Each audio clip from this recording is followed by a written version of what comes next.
feeding the meaties. We are up to almost a 5-gallon bucket now. It's about 6 of those scoops, 5 to 6. And this last week is when they eat the most. But you'll see how they behave whenever they see somebody walk down here.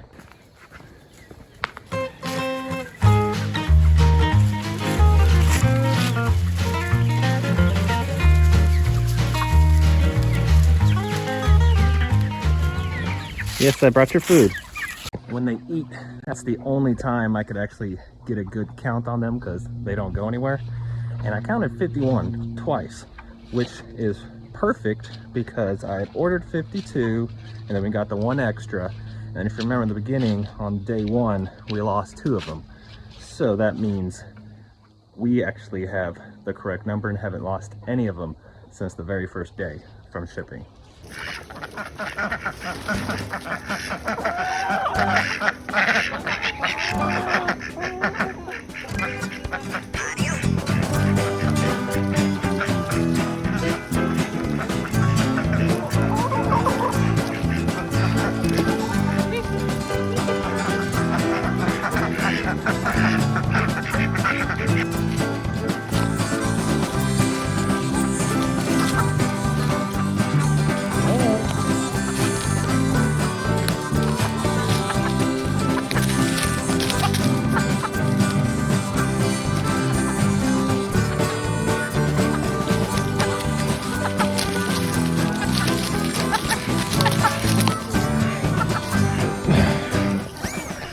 Good afternoon, one and all. Welcome back to Rad's Homestead. We are a couple days away from our second chicken butchering.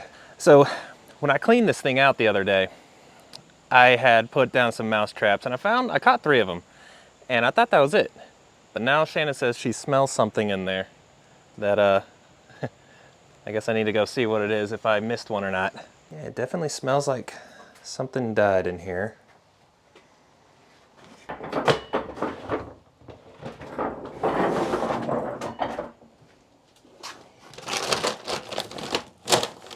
Well, whatever it is that may or may not have died in there, I'm just gonna let it air out.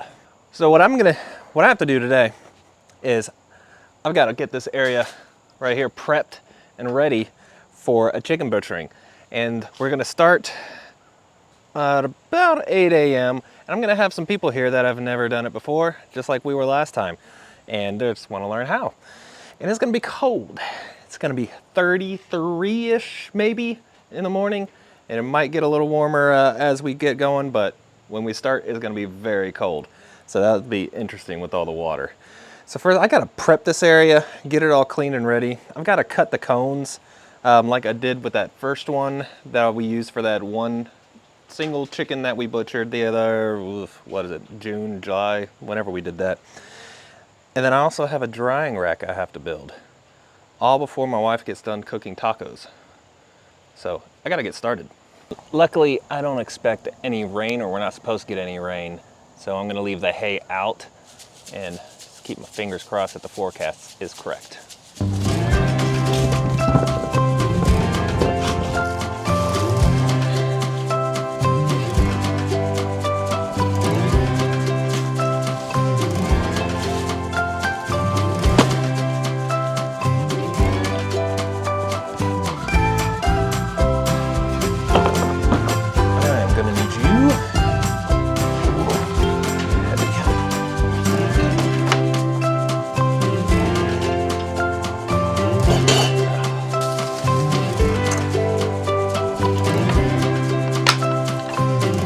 What's going on, Spaz? Voldemort? How you two doing? Let's get in some extras to these guys.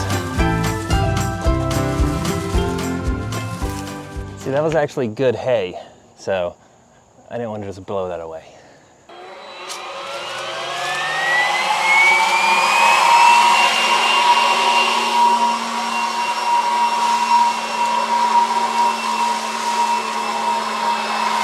Simple as that.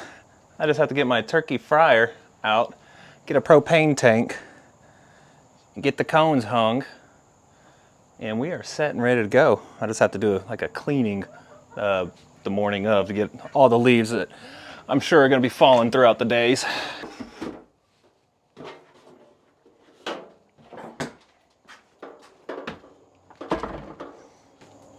These stink bugs are everywhere.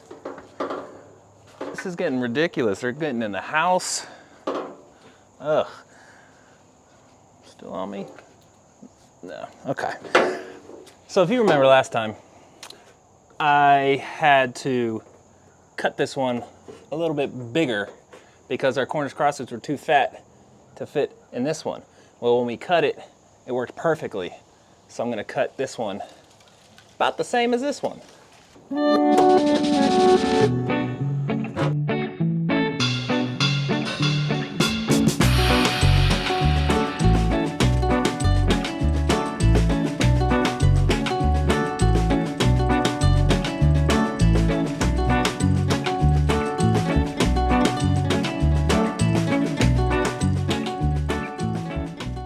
When it comes to butchering, I've actually had quite a lot of people ask, how do you do it?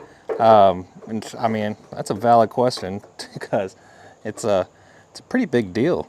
I would say, I listened actually to a podcast on my way home. I've been having to work in Atlanta for the past couple weeks, which is 4 hours of driving every day. So I was actually listening to a podcast of a butcher, and he said the best way to do it is to not think with emotions. You've just got to think with intellect, because when you think with emotions, that is when you make mistakes. When you think with emotions, that's when you start getting shaky. You'll miss the cut. You may not do it hard enough. It's those truly compassionate individuals that are really compassionate with animals that are the worst ones to do the deed, because they'll halfway do it, and that won't do the deed. It'll just make the animal suffer. So I've always seen it as, you try to push all those things aside, all the emotions aside, and know that the purpose for that animal being there is to go into the freezer, and that's why the end result is the way it is.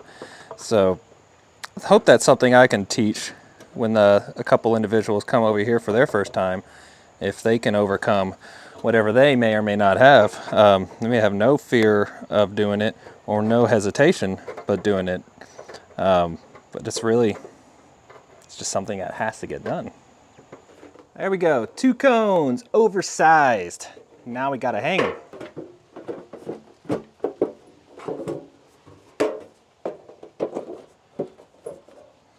Well, the only thing left, I got to get the drying rack ready. And this is a drying rack. I kind of stole this idea. If you could see the different functions that I use throughout the homestead, like the chickshaw, but really just the chickshaw. And then a couple different principles. A lot of it, I like Justin Rhodes. He's an entertaining channel, and a lot of good information. And I'm stealing another idea from him. He has a drying rack out of PVC pipe for the chickens on day 2. When you dry them off before you bag them, it's going to be a lot easier. So I have a bunch of PVC pipe and an idea in my head that I'm kind of just going off of what I remember, and I'm going to build it.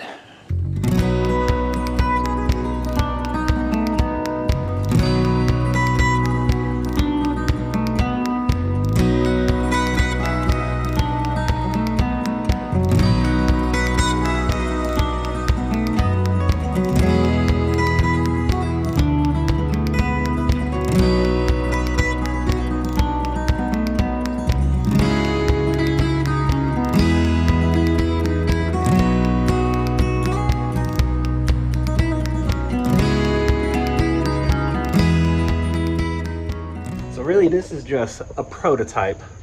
They didn't have all the connectors that I wanted. Really what I wanted to do was a full grid, and that would keep anything from moving at all, because it would all be blocked in place.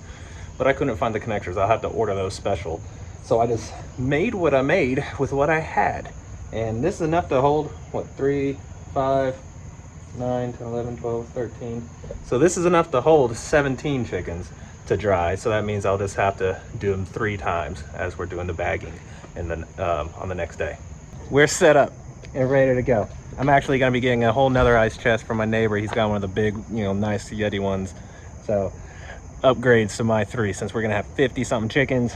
Last time we filled up maybe 2/3 of everything with 27 or 26 chickens. So I need another ice chest for that one. And just to give you an idea of how our process goes, if you haven't watched it, we did a video of our first time butchering back in April.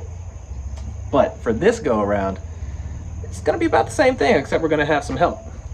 I'll be bringing the chickens right up here in the chickshaw, and we just pull them one by one out of the chickshaw. We don't feed them the night before. We'll feed them at their kind of afternoon snack that we give them, which is pretty much a full meal at about, I don't know, 3 o'clock, 2 o'clock, 3 o'clock. And that'll be the last time they eat. We do that so there's not a whole bunch of poop inside of them when you're butchering them. So we'll bring them up to here. We'll pull them out one by one. Pulling them out one by one, taking them to the killing cones. We will end their life and then let them stay. They'll have their throws, let the blood drain down into the buckets. And then as one is doing its last throws, we'll usually have a second one and a second cone next to it, because we like to let them sit for at least a couple minutes, just in case, even though, I mean, they're dead instantaneously, but they're not, you don't have the death throes to deal with. Then I'll have my turkey fryer right here on top of that. We scald in about 100, I gotta remember, but I think it was 148, 150 degrees. And once you feel the feathers start to pluck out, then we remove them from there and we'll put them into the plucker right here. Plucker defeathers them all. Take them from the plucker, put them to this table right here, which is the evisceration table. And since we're gonna have some help, I'm gonna have the second table set up here too, so other people can learn how to fully eviscerate a chicken. And then these will be filled with ice water. As they're done, we put them into the trash can full of ice water, ice chests, whatever we can. Something I'm gonna add to this go around that I learned from helping a friend with theirs is before we put them into the scalder, it's after the killing, before the scalder, I'm gonna bring them out here to this little mulch bed and I'm gonna just spray them off. And that's gonna keep the scalding water a lot cleaner. The next time you see me, we'll be getting some chickens.